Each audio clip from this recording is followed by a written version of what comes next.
Hello everyone, good morning, नमस्कार। कैसे हो? होपफुली सब मस्त होंगे, जबरदस्त होंगे। आपकी तैयारियां बहुत ही बेहतरीन चल रही होंगी।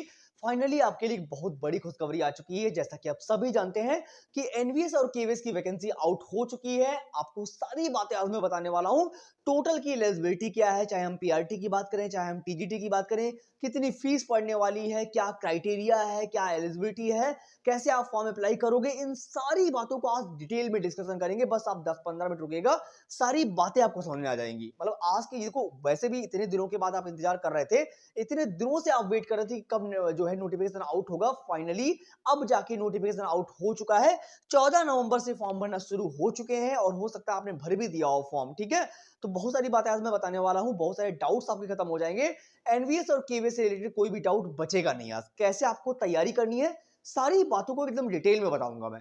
ठीक है, चलते भी स्टार्ट करेंगे। होपफुली क्लास आपको बेहतर लगेगी और कैसे मतलब टोटल जानकारी मैं आपको बताने वाला हूं, कितनी फीस है, कितनी फीस नहीं है, सारी बातों को एकदम जड़ से समझेंगे। देखो, सबसे पहले आपको ये बात बताऊं कि केवीएस और एनवीएस के बारे में अगर हम बात करें तो फॉर्म जो डेट है वो 14 नवंबर से भरना स्टार्ट हो गए हैं और आप सभी को पता है बहुत अच्छे तरीके से। ठीक है, तो जल्दी से जल्दी फॉर्म अप्लाई कर देना भाई मेरे। लास्ट टाइम का इंतजार मत करना, उस टाइम पे साइट बहुत बिजी हो जाती है। कल से फॉर्म भरना स्टार्ट हो चुके हैं, चाहे वो पीआरटी का हो, चाहे वो टीजीटी का हो, चाहे पीजीटी का हो। ठीक है, चलो आगे चलते हैं, समझते हैं अब धीरे धीरे बातों को कि क्या बातें हैं। चलो सबसे पहले हम बात करेंगे यहाँ पे कि जो केवीएस की है, यानी केवीएस 2025 की जो प्राइमरी टीचर की वैकेंसी है, उसमें कितनी पोस्ट है मेल और फीमेल के लिए। देखो, हमारे लिए जानना बहुत जरूरी है, क्योंकि ये सब बातें जान के हम एक सही अप्रोच में तैयारी कर पाएंगे। जब हमें यही नहीं पता होगा कि पैटर्न क्या है, कितनी पोस्ट है, क्या है, सब कुछ जब आपको पूरा पता होता है तो बहुत सारी चीजें अपने आप क्लियर हो जाती हैं, है ना। जब आपको पता ही नहीं कि पैटर्न क्या है, क्या आएगा क्या नहीं आएगा, तब कुछ यार मतलब वो तो तुक्का लगाने वाली बात हो गई, है ना। चलो सबसे पहले यहाँ पे बात करें प्राइमरी टीचर की। अगर हम बात करें प्राइमरी टीचर की, अगर हम केवीएस की बात करें तो पोस्ट आई है 3365 पोस्ट है। यानी अगर हम पोस्ट की बात करें तो 3365 पोस्ट है। देखो, 3365 पोस्ट है यहाँ पे, और मेल और फीमेल की, जिसमें से एज लिमिट की अगर हम बात करी जाए तो 30 यानी 30 रखी गई है एज लिमिट वैसे भी, और 30 इनकी भी थी, लेकिन 10 साल का इनको रिलैक्सेशन मिल रहा है, जिसकी वजह से यहाँ पे फीमेल्स की 40 हो गई है। क्लियर थी बात? तो आप सभी को पता हो गया कि अगर आप प्राइमरी में एलिजिबल हैं, मैं आपको एलिजिबिलिटी क्राइटेरिया भी बताऊंगा, आपको बस 5 मिनट रुकिएगा, कि अगर आप प्राइमरी में एलिजिबल हैं तो आपके लिए जो पोस्ट है वो 3365 पोस्ट आई हुई है, जहां पे मेल और फीमेल की। ठीक है, तो और एज लिमिट की बात करें 30 रखी गई है, और फीमेल्स को 10 साल का रिलैक्सेशन भी मिल रहा है। चलो आगे चलते हैं, समझते हैं आगे क्या इन्होंने बात की है, देखते हैं। तैयारी बढ़िया से करना, इस बार आपको निकालना जरूर है। और जिन लोगों ने सीटेट पास आउट कर रखा था 24 में, उनके लिए गोल्डन अपॉर्चुनिटी है। जिन्होंने नहीं पास आउट कर पाया उनके लिए तो ये मौका नहीं है फिलहाल के लिए। और अगर ये जुलाई में आया होता तो सीटेट उन लोगों ने पास करके, तो ये मौका उनको भी मिल सकता था। पर जुलाई में इन्होंने सीटेट कराया ही नहीं, दिसंबर में नहीं कराया, अभी 8 फरवरी को कराने जा रहे हैं, है ना। तो सीटेट भी इस बार पास करना आपके लिए बहुत जरूरी है। चलो सबसे पहले यहाँ पे बात करें केबीएस हो चाहे एनबीएस हो, दोनों के लिए प्राइमरी टीचर की एलिजिबिलिटी क्या है। यानी सबसे पहले हम बात करने जा रहे हैं कि जो प्राइमरी टीचर है उसकी एलिजिबिलिटी क्राइटेरिया क्या है। ये हमारे लिए समझना बहुत जरूरी है, बिकॉज ये हम समझ पाएंगे तभी हमारा काम हो पाएगा। चलो सबसे पहले समझेंगे कि प्राइमरी टीचर की एनवीएस और केवीएस में वैकेंसी क्या है। देखो, एलिजिबिलिटी की बात करते हैं कि अगर आप प्राइमरी में टीचर बनना चाहते हैं, देखो, तो आपके लिए अगर आपने सीटेड लेवल 1 पास आउट होना चाहिए, मतलब आपके पास सीटेड पेपर 1 पास आउट होना चाहिए, तभी आप एलिजिबल हो। ठीक है, और अगर आपने सीटेड पेपर 1 को पास आउट नहीं कर पाया है तो आप इसमें एलिजिबल नहीं हो। ठीक है, आगे देखो, आगे 12th में 50% मार्क्स होने चाहिए, आपके 12th में 50% मार्क्स होने चाहिए। और आगे बात की जा रही है कि या तो फिर आपने डीएलएड किया हो और या तो फिर आपने बीएलएड किया हो, तभी आप एलिजिबल हैं, वो भी प्राइमरी में। क्लियर थी बात कि अगर आप एनवीएस या केवीएस में प्राइमरी टीचर बनना चाहते हैं तो आपके पास सीटेड पेपर 1 होना चाहिए। उसके अलावा चाहे आपने डीएलएड किया हो और चाहे आपने बीएलएड किया हो और 12th में 50% आपके मार्क्स हो, तो आप इजिली अवेलेबल जो है एलिजिबल है प्राइमरी टीचर बनने के लिए। ठीक है, तो होपफुली आपको ये बात समझ में आ गई होगी। अब हम आगे चलते हैं, देखते हैं इन्होंने आगे क्या बात करी है। चलो, अगर आप तैयारी करने जा रहे हैं तब भी ये वीडियो आपके लिए हेल्पफुल होगा। मैं आपको सारी बातें बताने वाला हूं कि किस तरीके से आप तैयारी करेंगे। देखो, अब यहाँ पे टीजीटी की बात कर लेते हैं कि जो है टीजीटी की जो है एलिजिबिलिटी क्राइटेरिया क्या है। देखो समझे जरा, अगर हम टीजीटी की बात करें तो यहाँ पे बोला जा रहा है कि आपके पास सीटेड लेवल 2 होना चाहिए, मतलब आपके पास जो है सीटेड पेपर 2 है तो आप एलिजिबल है यहाँ पे। उसके अलावा ग्रेजुएशन में अगर हम बात करें 50% आपके मार्क्स हो और प्लस आपके पास में बीएड होना चाहिए। और इनके अलावा यानी अगर आपने ग्रेजुएशन किया हुआ है और बीएड किया हुआ है तो आप एलिजिबल हैं सीटेट यानी पेपर 2 पास होने के बावजूद भी। और इसके अलावा अगर आपने ये नहीं तो आपने पीजी किया होगा 55% मार्क्स के साथ में और साथ में आपका बीएड होगा, तब भी आप एलिजिबल हैं। क्लियर? अगर आप टीजीटी में टीचर बनना चाहते हैं केवीएस या एनवीएस में, तो एलिजिबिलिटी क्राइटेरिया आपको सिंपल पता है कि आपने पेपर 2 पास आउट होना चाहिए, यानी आपने सीटेट लेवल 2 पास आउट किया हो।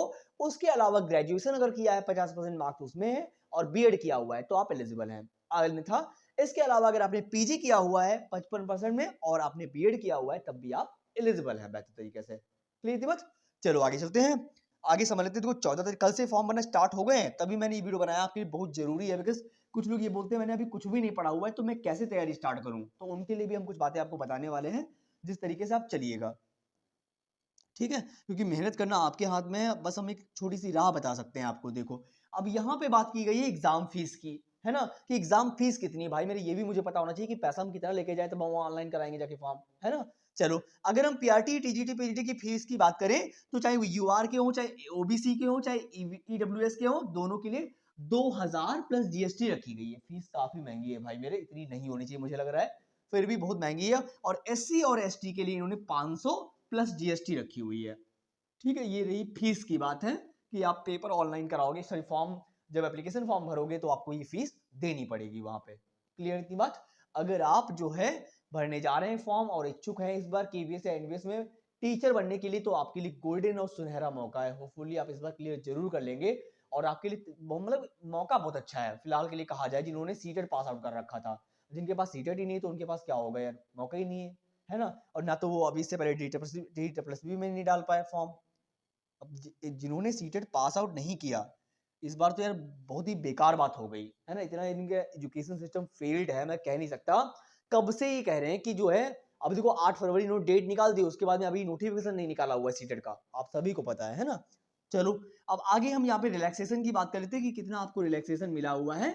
देखो ये भी जान लेते हैं ताकि एक चीज और क्लियर हो जाए कि कितना हमें रिलैक्सेशन मिला हुआ है। देखो अब मैंने आपको बताया था कि एज लिमिट तो बताई दी थी मैंने। अगर आप ओबीसी से हैं तो आपको 3 साल रिलैक्सेशन मिल रहा है, और अगर आप एससी और एसटी से हैं तो आपको 5 इयर्स का मिल रहा है, और वुमेन्स के लिए 10 साल का मिल रहा है। देखो वहां पे मैंने आपको पहले बता दिया था कि 30 साल रखी गई थी, लेकिन 10 साल का वुमेन्स को क्या मिल रहा है, क्या नाम, रिलैक्सेशन मिल रहा है। क्लियर इतनी बात? तो ये भी आपको समझ में आ गया। आगे चलते हैं, अब हम ये समझेंगे यार कि जो है तैयारी कैसे करें, किस वे में करें। और अगर आप पहली बार आए तो लाइक शेयर कर देना, सब्सक्राइब तो आप कर ही लोगे यार मेरे, क्योंकि मैं डेली वीडियो ला रहा हूँ, कंटिन्यू वीडियो ला रहा हूँ। जब तक आपका पेपर हो नहीं जाएगा मैं डे बाय डे आपके लिए क्लासेस लाता रहूंगा। मैं अपने चैनल पे सीटेट हो चाहे यूपीटेट हो, दोनों एग्जाम की बहुत ही बेहतरीन तैयारी करा रहा हूँ, ठीक है। और अगर आप किसी प्राइवेट स्कूल में जुड़े हुए हो तब भी आप इजीली हमसे कनेक्ट हो सकते हो। मैं डे बाय डे आपके सारे डाउट्स को सॉल्व करने की प्रॉपर कोशिश कर रहा हूँ। चलो अब अगर हम ये बात कर लेते हैं कि यार मैंने अभी कुछ पढ़ा नहीं है, मैं कैसे तैयारी स्टार्ट करूं। देखो तो आप कॉपी पेन लेके बैठ जाइए, बस 2 मिनट रुको। देखो आप कॉपी पेन लेके बैठिएगा, आपको सबसे पहले करना क्या है। सबसे पहले शुरुआत में आप क्या करेंगे, एलिजिबिलिटी क्राइटेरिया ये तो आपको पता रहेगा। उसके अलावा पहले पैटर्न देखो भाई मेरे, मैंने अपने चैनल पे भी पैटर्न डाल रखा है केवीएस का, उसको जाके चेक करो। सारी चीज आपको क्लियर हो जाएंगी कि कौन कौन से सब्जेक्ट कितने मार्क्स में आ रहे हैं। मैंने सारी बातें बता रखी है, यहाँ तक कि मैंने टॉपिक्स भी बता रखे हैं, है ना। तो सबसे पहले कहने का मतलब ये हुआ कि आप जो है पैटर्न चेक करो कि कौन कौन से पेपर आ रहे हैं, कौन कौन से सब्जेक्ट जो है कितने मार्क्स में आ रहे हैं। सारी बातें पता होने के बाद में आप क्या करेंगे, कम से कम 1 महीने तक आप कंटिन्यू करो भाई, मैराथन क्लास देखो, मैराथन क्लास देख देख के। उसके बाद में आप मॉक टेस्ट लगाना स्टार्ट करो, है ना। फिर बहुत सारी चीजें क्लियर होती चली जाएंगी, और पढ़ाई तो आपको करनी पड़ेगी भाई मेरे, फ्री में तो कुछ भी नहीं मिलता आजकल, समझ रहे मेरी बात को आप, है ना। तो वही बातें कही जा रही है कि अगर आपको इस बार क्लियर करना है तो बहुत ही बेहतर वे में चलना पड़ेगा, है ना। क्योंकि जो लोग बहुत सारा पढ़ते हैं या दिन रात 24 घंटे लाइब्रेरी में पढ़ते हैं, और कुछ लोग कम ही पढ़ते हैं फिर भी वो क्लियर कर लेते हैं। कहने का मतलब है कि स्मार्ट वर्क करो भाई मेरे, है ना, कि आपको डायरेक्शन सही मिलनी चाहिए। जिस प्लेटफॉर्म से पढ़ रहे हो, जिस बुक से पढ़ रहे हो, वो बुक कलेक्शन आपका अच्छा होना चाहिए, है ना। हालांकि इतना तो ऑनलाइन आपको मिल रहा है तो आपको पढ़ने की आवश्यकता है भी नहीं फिलहाल के लिए। मुझे लग रहा है कि अगर आपको स्क्रीन पे देखने की आदत है, वरना बुक भी पढ़ो, बहुत अच्छी बात है। और इस बार क्लियर कर लो भाई मेरे, बहुत गोल्डन अपॉर्चुनिटी है आपके लिए।